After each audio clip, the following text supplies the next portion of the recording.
যে সন্ত্রাসী গোষ্ঠী চিরন্ত সত্য হাতির উপর গুলি চালিয়েছে নির্দয়ভাবে তাকে হত্যার উদ্দেশ্যে, ওই সন্ত্রাসী গোষ্ঠীর সাথে কোনোভাবেই সমঝোতা নয়।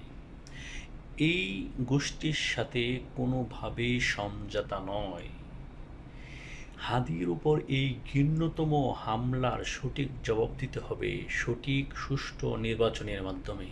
এদেরকে বুঝিয়ে দিতে হবে বাংলাদেশে সন্ত্রাসী গোষ্ঠীর কোনো ঠাঁই নেই, কোনো চাঁদাবাজের ঠাঁই নেই, কোনো অপকর্মের ঠাঁই নেই।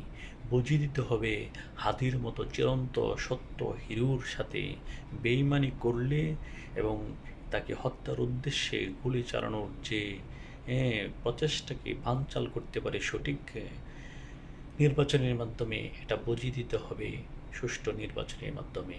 আমাদের সুষ্ঠু নির্বাচন হাতির জন্য উপহার হোক এক চিরন্ত সত্যবাণী।